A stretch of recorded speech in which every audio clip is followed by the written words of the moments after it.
Pemirsa Mozaik Islam, di akhir zaman manusia akan berhadapan dengan berbagai bencana dan fitnah yang belum pernah ada semenjak manusia menjejakkan kaki di muka bumi. Fitnah dan bencana terbesar itu adalah kemunculan Dajjal. Nabi Muhammad SAW bersabda, "Wahai manusia, sesungguhnya tidak ada makhluk di muka bumi ini sejak Allah menciptakan Adam sampai hari kiamat yang fitnahnya lebih besar daripada Dajjal." Hadis riwayat Muslim. Dajjal adalah seorang kata kafir yang bisa dibaca setiap muslim yang pandai baca tulis, juga yang buta huruf. Pemirsa, apa saja bentuk fitnah Dajjal? Berikut Mozaik Islam merangkum beberapa di antaranya untuk Anda.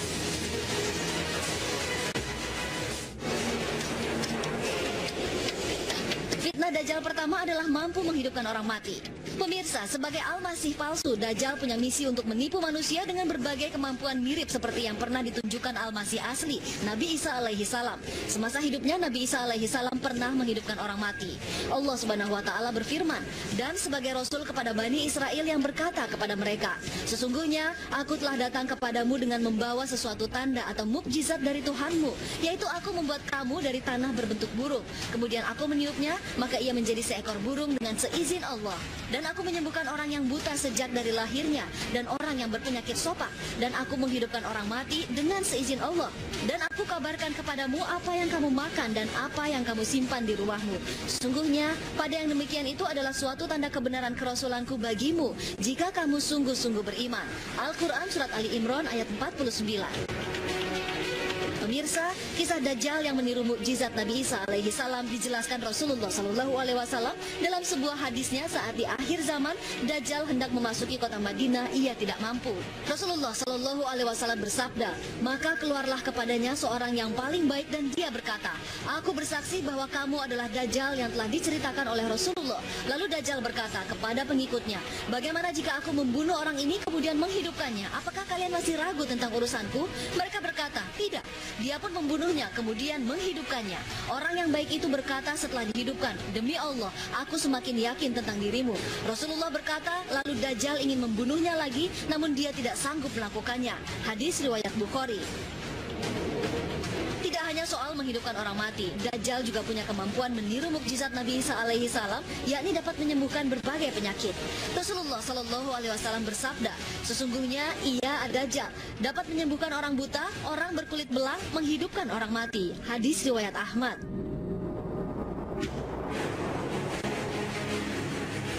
Fitnah Dajjal yang mengerikan kedua adalah ia mampu memerintahkan langit untuk menurunkan hujan, lalu turunlah hujan, memerintahkan bumi menumbuhkan tanaman, lalu tumbuh tanaman, yang juga diikuti kekayaan bumi.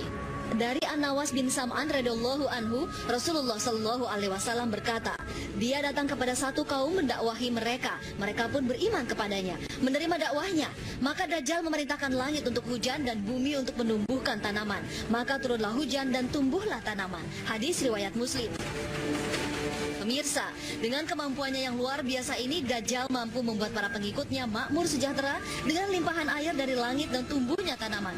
Sementara para penentangnya dibiarkan menderita dengan alam yang tidak bersahabat. Fitnah Dajjal ketiga yang juga menjadi cobaan bagi kaum yang beriman adalah berkumpulnya harta benda mengikuti Dajjal. Dengan harta ini kemungkaran merajalela. Rasulullah SAW berkata, dia atau Dajjal mendatangi reruntuhan dan berkata, keluarkanlah perbendaharaanmu. Maka keluarlah perbendaharaannya mengikuti Dajjal seperti kelompok lebah. Hadis riwayat Muslim. Fitnah Dajjal yang dahsyat keempat adalah bisa membangkitkan orang yang telah mati dengan bantuan para setan dari golongan jin kafir yang wajahnya sama persis dengan orang-orang yang telah lama meninggal dunia. Kemudian para setan tersebut akan mengatakan bahwa Dajjal adalah Tuhan. Astagfirullahaladzim.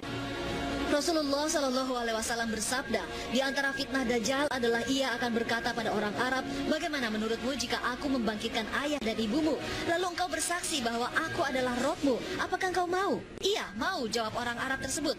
Lalu dua setan menyerupai bentuk ayah dan ibunya, lantas keduanya berkata, wahai anakku, ikutilah dia, yaitu Dajjal, karena dia adalah Robmu. Hadis riwayat Ibnu Majah.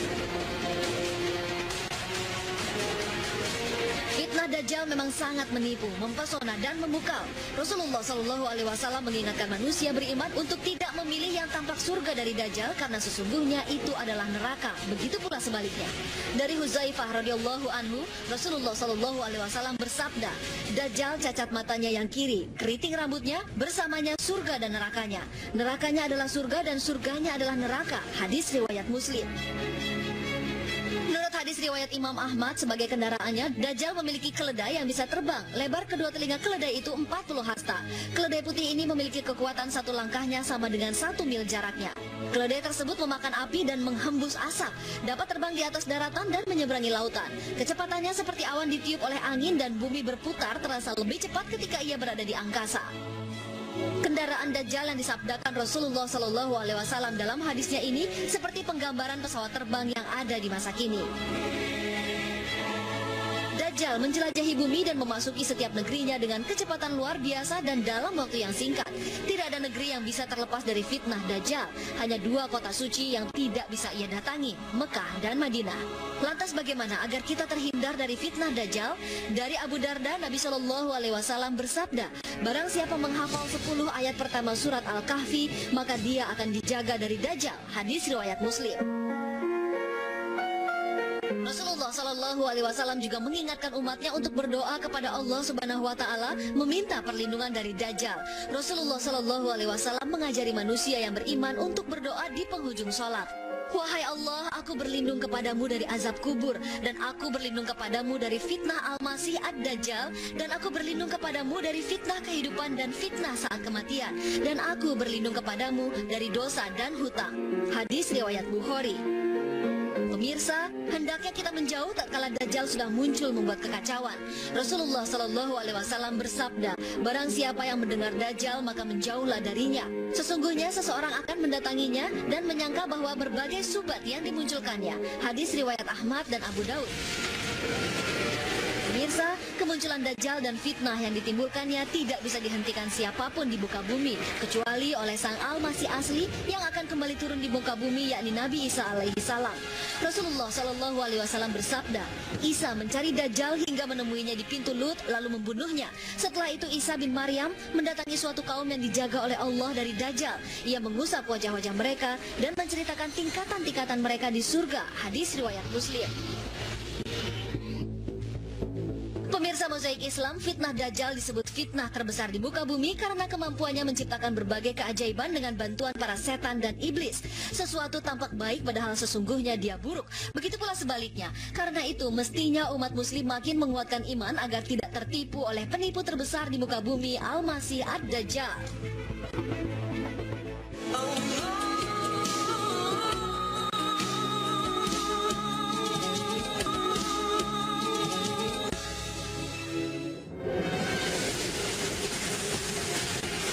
Pemirsa Mozaik Islam, sebuah fenomena mengerikan banyak terungkap akhir-akhir ini, yakni fenomena para orang tua yang memilih menjual anaknya sendiri.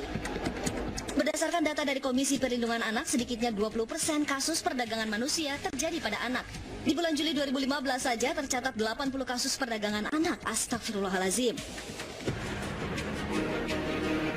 Pemirsa Mozaik Islam, tahukah Anda menjual belikan bayi atau anak hukumnya haram dan merupakan dosa besar? Rasulullah Shallallahu Alaihi Wasallam telah bersabda dalam sebuah hadis qudsi, Allah berfirman, ada 3 golongan yang aku atau Allah akan menjadi lawan mereka pada hari kiamat nanti.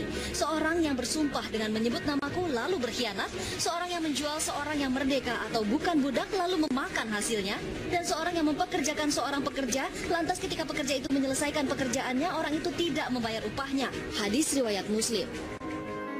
Berdasarkan dalil tersebut, jelas haram memperdagangkan bayi seperti yang terjadi pada masa sekarang. Karena bayi hakikatnya adalah orang merdeka, bukan budak. Bulan Mei tahun 2015 misalnya, publik dikejutkan kasus tindak kekerasan yang terjadi pada Angeline, bocah berumur 8 tahun yang diduga tewas di tangan ibu angkatnya sendiri. Belakangan kemudian terungkap Angeline telah diadopsi secara ilegal saat dirinya baru lahir. Sang orang tua menyerahkan bayinya karena takut tidak mampu menghidupi sang anak kelak.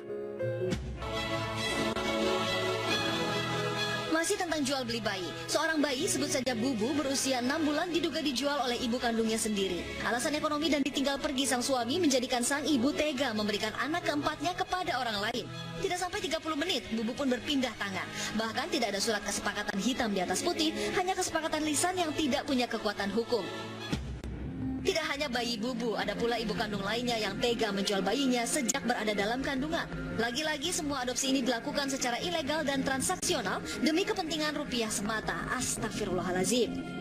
Kemiskinan menjadikan orang gelap mata hingga anak pun dijadikan komoditas bernilai ekonomis. Sang jabang bayi telah jadi incaran pencari untung. Sebuah fakta cukup mengejutkan karena ternyata bukan hanya anak ketiganya saja yang akan diadopsi, namun anak keduanya terlebih dahulu juga telah dipindah tangankan.